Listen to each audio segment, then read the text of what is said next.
सरदार पटेल इतिहास के निर्माता। भूमिका। इस सभा में ऐसे कितने ही महानुभाव होंगे जिन्होंने सरदार को देखा होगा, सुना होगा और कभी उनके साथ काम भी किया होगा। ऐसे लोगों के समक्ष मैं किस हैसियत से बोलूं, इस बाबत अपने मन में चलती उहापोह की उपेक्षा करके मैंने माननीय मेयरश्री का आमंत्रण स्वीकार किया। इसके पीछे एक कारण निहित है। भारत के इतिहास में सरदार के अवदान की महत्ता पर हमारी जनता और खास करके स्वराज्य मिलने के बाद पैदा हुई पीढ़ी ने यथावश्यक ध्यान नहीं दिया है। इस शिकायत में मुझे पर्याप्त तथ्य प्रतीत हुआ।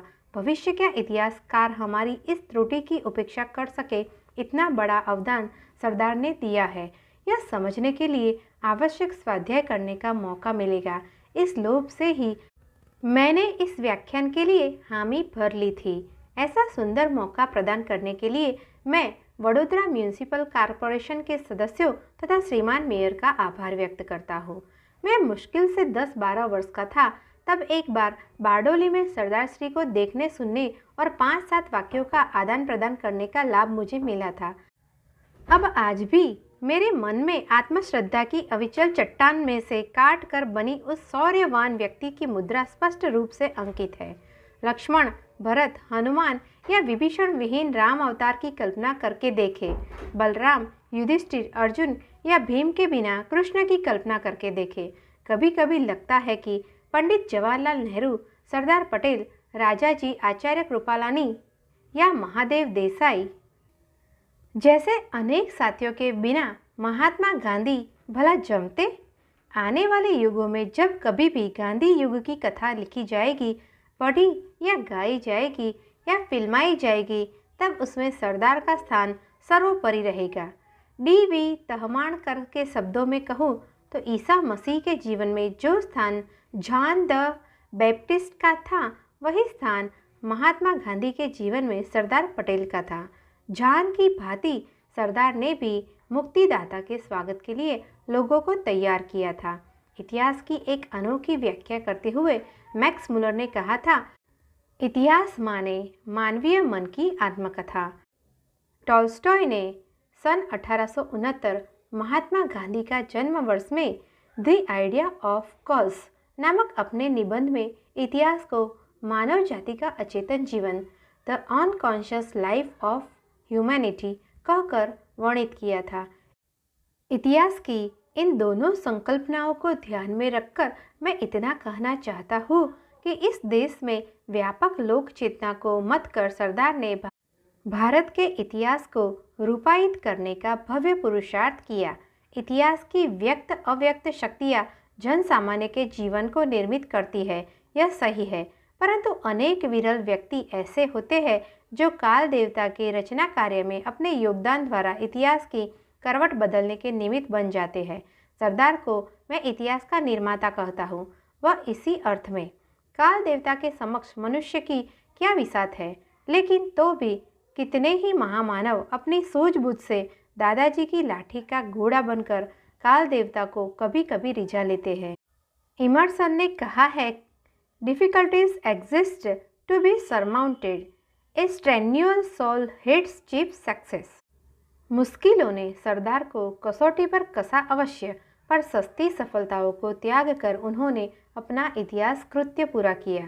सरदार के जीवन पर दृष्टि डाले तो दो उत्तुंग शिखर ध्यान आकर्षित करते हैं। पहला बारडोली का संघर्ष और दूसरा देसी राज्यों का विलीनीकरण। अपने व्याख्यान में इन दोनों मुद्दों को समेटकर अंत में मैं सरदार के व्यक्तित्व का मूल्यांकन भी करना चाहता हूँ। सरदार श्री ने इतिहास को आकार प्रदान किया, इस बात का प्रतिपादन करने के लिए मैं अपने वक्तव्य को 3 विभागों में बांटना चाहता हूँ। पहला, बारडोली ने इतिहास का सृजन किया। दूसरा, भारत के नक्शे को आकार मिला। और तीसरा, वज्रादपि कठोराणि मृदुनि कुसुमादपि। पहला, बारडोली ने इतिहास का सृजन किया। बारडोली की लड़ाई को हम स्वराज्य गाथा का किष्किंधा कांड कह सकते हैं। इस लड़ाई के अंत में भारत को एक कुशल व्यूह रचना, विशारद, अडिग निश्चय के दम पर लोगों में श्रद्धा का सिंचन करने वाले और लड़ाई का कुशल संचालन करने वाले सरदार प्राप्त हुए। अपने जीवन को सत्य की प्रयोगशाला मानने वाले महात्मा गांधी को अहिंसक प्रतिकार का एक बहुमूल्य शस्त्र मिला, जिसे सत्याग्रह के नाम से जाना गया। अपने जीवन में छोटे मोटे अनेक अवसरों पर, यहाँ तक कि दक्षिण अफ्रीका के दिनों में भी गांधी जी ने सत्याग्रह का विनियोग करना शुरू कर दिया था।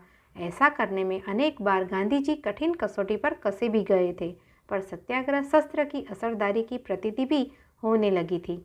सन 1928 में अंग्रेज सरकार की अन्यायपूर्ण लगान वृद्धि के विरुद्ध बारडोली तालुका के सूर 88,000 भोले भोले प्रजाजनों ने अंग्रेज सल्तनत से जो अहिंसात्मक लड़ाई लड़ी, उसने सारी दुनिया का ध्यान आकर्षित किया।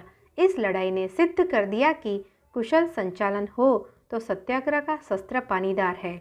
अहिंसा मात्र व्यक्तिगत सद्गुण या भावना नहीं है, सामुदायिक स्तर पर भी उसका विनियोग हो सकता है। मात्र युद्ध में ही नहीं, अहिंसक सत्याग्रह में भी व्यूह रचना का, प्रचार का, कुर्बानी का और सुयोग्य नेतृत्व का स्थान महत्वपूर्ण है। और सत्याग्रह के लिए यदि प्रजा को ठीक ढंग से तैयार किया जाए तो गांधी जी के मार्ग से स्वराज्य मिलना अशक्य नहीं है। विशाल सामाजिक फलक पर गांधी जी के सत्याग्रह को सफलतापूर्वक प्रयुक्त किया जा सकता है, इस बात की प्रतीति बारडोली की लड़ाई ने कराई और देश तथा दुनिया में बारडोली का नाम गूंजने लगा। इस लड़ाई में वल्लभ भाई का सरदारपन ही नहीं, उनका सैनिकपन भी प्रकट हुआ। सफल सरदार होने के लिए सैनिक बनना जरूरी है, यह उन्होंने अपने आचरण द्वारा बता दिया। बड़ी सल्तनत के विरुद्ध चल रहे संग्राम के सेनापति की हैसियत से उनकी आज्ञा बिना बारडोली न जाने को वे गांधी जी से कह सके और इसी के साथ गांधी जी के आदेशों का पालन हो, इसकी सावधानी वे एक सैनिक के रूप में बरत सके। बहुत बार मुझे लगता है कि भविष्य के इतिहासकार को सरदार के अंदर पलथी मार कर बैठे सैनिक की ओर भी दृष्टि डालनी होगी। अहिंसक लड़ाई में भी अनुशासन, खुमारी और जोश तो जितना युद्ध में आवश्यक होता है उतना ही चाहिए, और अहिंसा कायर का शस्त्र नहीं है। यह बारडोली की लड़ाई ने सिद्ध कर दिया। गांधी के सुदर्शन चक्र जैसा यरवड़ा चक्र घर घर में घूमने लगा। कितनी ही बार तो ढीले पड़ रहे पति को रण के मोर्चे पर टिके रहने की प्रेरणा बारडोली की वीरांगनाओं ने दी, और कुड़की, तलाशी और जुलूस के सामने वे झुकी नहीं। उन दिनों बारडोली तालुका में ब्रिटिश सल्तनत तो मात्र जुल्म तक ही सीमित रह गई थी, बाकी तो सरदार की बात ही कानून थी। लड़ाई के विवरण में न जाकर उस निमित्त देश को सरदार की जानकारी मिली, इस बात को ही आगे बढ़ाए। कुछ एक प्रसंगों द्वारा सरदार द्वारा किए गए वशीकरण पर विचार करें। प्रसंग पहला। डिप्टी कलेक्टर ने किसान से पूछा, तुम लगान क्यों अदा नहीं करते? वृद्धि रद्द करे तो अदा कर देंगे, किसान ने कहा, पर आपके गांव पर तो नाम मात्र की वृद्धि की गई है। लेकिन साहब, पौन मन पानी में 3 सेर आटा घोलकर सत्तू बनाते हैं, उसमें से भी सरकार आधा सेर आटा ले लेना चाहती है, ऐसा कैसे हो सकता है? लगान की वृद्धि तो हकीकत है, इसलिए यदि नहीं भरोगे तो तुम्हारी जमीन बेदखल करेंगे। अरे साहब, आपकी बात हमें अच्छी नहीं लगती। फूल में फल कपास का और फल किसका? राजा में राजा मेघराजा और राज किसका? इसका मतलब बेदखल तो मेघराजा करना चाहे तो कर सकते हैं, दूसरा कोई राजा ऐसा कर ही नहीं सकता। प्रसंग दूसरा। कलेक्टर साहब ने सरभोण के पटेल से पूछा, तुमने लगान अदा किया है? बख्शिश में मिली जमीन का लगान भरा है, क्योंकि बारडोली से सरदार का हुक्म निकला है कि यह लगान चुका देना। पटेल ने कहा, दूसरी जमीन का भी भर दो और दूसरे लोगों से भी भर देने को कहो। कलेक्टर ने कहा, यह बेकार की बात है, यह मेरे लिए या अन्य किसी के लिए करना संभव नहीं है। लोग मेरी सुनेंगे ही नहीं। लोगों को बेदखली की या और किसी बात की परवाह नहीं है, पटेल ने नकद उत्तर दिया। कलेक्टर उसे और न सताकर आगे बढ़ गए। पूज्य रविशंकर महाराज की भूदान पदयात्रा सन 1947-48 में बारडोली तालुका में चल रही थी। महाराज ने तो बारडोली की लड़ाई में सरदार साहब के सैनिक के रूप में सेवा की थी, अतः एक एक गांव में वे उन्हें लड़ाई के संस्मरण रसपूर्वक सुनाते थे। एक बार हम मिढोला नदी के सामने से गुजर रहे थे, तब महाराज ने एक बात कही थी जिसे मैं आज भी भूला नहीं हूँ। बारडोली की लड़ाई के अनेक वर्षों बाद किसी ने महाराज से कहा, महाराज आज इस क्षेत्र में विचरण करते हैं तो विश्वास नहीं होता कि यहाँ के लोगों ने इतना बड़ा पराक्रम कैसे किया था। महाराज ने उसे इसी मिढोला नदी की ओर इंगित करके कहा था, यह मिढोला इस समय कैसी शांत सीधी सयानी दिखाई पड़ती है। इसमें बाढ़ आती है तब इसका रोष देखने लायक होता है। तो इन दिनों प्रजा में उत्साह, त्याग और बलिदान की बाढ़ आई थी। अब उसकी कल्पना आज किस तरह की जा सकती है। ऐसे तो अनेक प्रसंग प्रस्तुत करने का लोभ मैं त्याग देता हूँ और एक खास फरमाइश करना चाहता हूँ।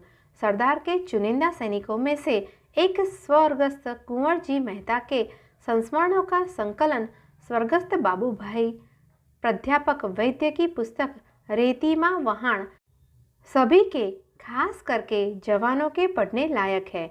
सरदार और गांधी जी ने किस प्रकार मिट्टी में से मर्द बनाए, इसका इसमें सजीवन वर्णन किया गया है।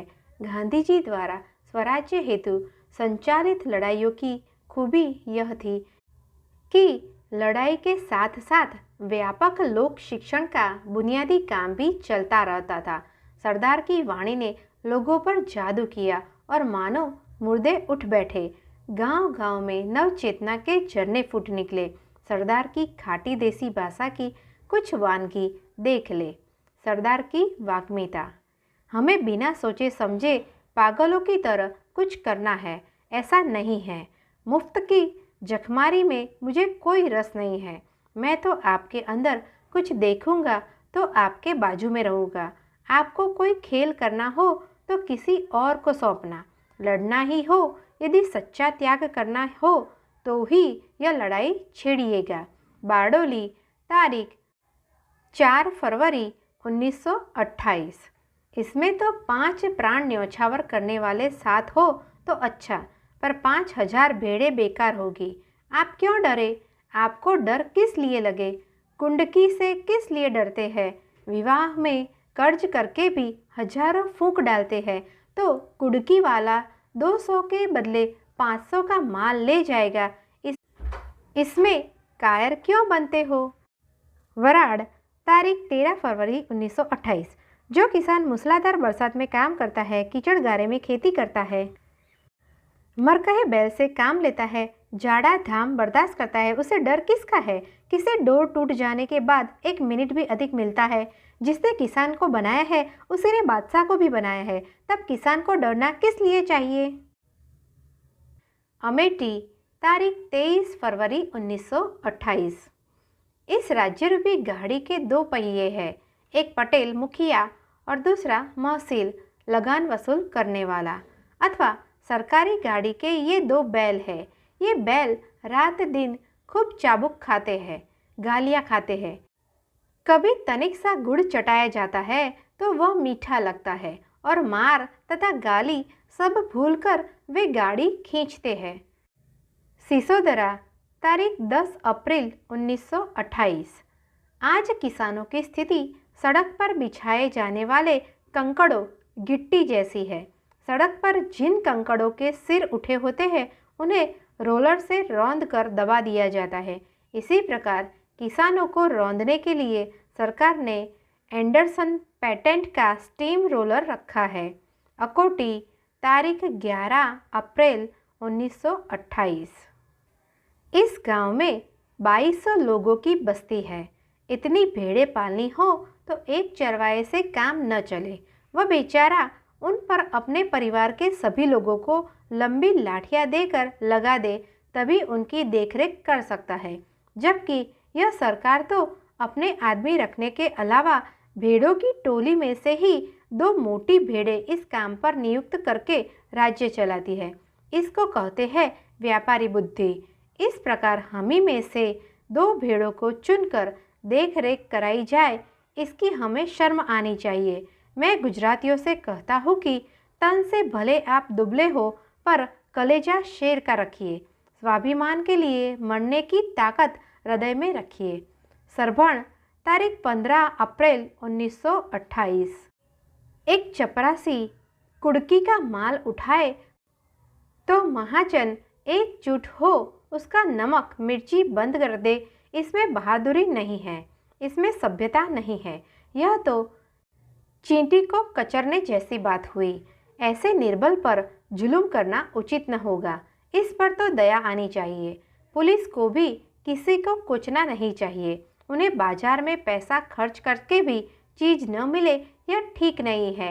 मैं किसी भी अमले को अंडस में नहीं डालना चाहता। मैं तो सरकार को अदब में लाना चाहता हूँ, जिससे दुनिया के सामने वह लज्जित हो और भविष्य में अपने अमलदारों को ऐसे काम करने के लिए न भेजे। बारडोली तालुका में आज एक प्रचंड भट्टी सुलगाई गई है। इसमें शुद्धाति शुद्ध बलिदान देना है। बारडोली, तारीख 26 अप्रैल 1928। सरकारी पक्ष का एक अखबार कहता है, गुजरात को गांधी रोग लगा है। यह रोग सभी को हो। गांधी जी क्या कहते हैं? अपने पैरों पर चलो। दुनिया में यह नया प्रयोग है। गांधी जी ने इसे प्रस्तुत किया है। दुनिया ने आज तक एक ही प्रकार की लड़ाई देखी है, पशुबल के विरुद्ध पशुबल की। यह लड़ाई अपार पशुबल के सामने हाथ जोड़कर बैठे रहने की है। हाथी के कान में भुनगा बैठ गया है। भामैया, तारीख 14 मई 1928। विस्तार भय से इतने अवतरणों से ही संतोष करता हो। गुजराती गद्य के एक अदना उपासक के नाते मुझे लगता है कि सरदार की वाणी में अखा की बेधकता, नर्मद का जोश और स्वामी आनंद जी के देसी शैली में प्रशस्ति, माटी की महक, ये तीनों लक्षण एक साथ प्रकट होते दिखाई देते हैं। उनकी वाणी में धारदार व्यंग, हृदय चीर कर बैठ जाए ऐसी दलीलें, घरेलू उपमाएं, हल्का विनोद, तर्क का तीखापन, वेधक कटाक्ष, सनसनाती सोटियां और संयम से शोभित अनुशासनता के दर्शन होते हैं। लोगों को जंग पर चढ़ाने के साथ ही सरदार अनुशासन के पाठ भी पढ़ाते हैं और लोक शक्ति का आह्वान करके जागृत भी करते हैं। इस लड़ाई में भावुकता की बाढ़ के साथ कम करके गिनने की आदत से अछूती व्यू रचना भी देखने को मिलती है। सत्याग्रह का शस्त्र लोक पक्ष में उमंग और बलिदान की गहमा गहमी के उपरांत आत्म संयम से शोभायमान अनुशासन भी मांग लेता है। इस बात का ख्याल सरदार ने कितना रखा है, यह ध्यान देने योग्य है। विजय तो प्राप्त करनी ही है, पर सत्याग्रह की लक्ष्मण रेखा को डाके बिना प्राप्त करनी है। इस हेतु सरदार की सचेतनता उनके भाषणों में देखने को मिलती है। सच्चा सत्याग्रही सर्वप्रथम अपना चौकीदार है और उसे सत्य अहिंसा की कठोर मर्यादा पालनी होती है। सत्याग्रह का आदर्श केवल थाली का बैंगन नहीं है, बल्कि योग्य व्यक्ति के लिए तो वह एक अमोघ शस्त्र है। इस बात की सच्ची प्रतीति देश तथा दुनिया को बारडोली के बाद ही हुई। इस प्रकार बारडोली स्वराज्य की लड़ाई का प्रयोग क्षेत्र बन गया। अंत में सरकार झुकी और बारडोली किसी गांव का नाम न रहकर एक घटना बन गया।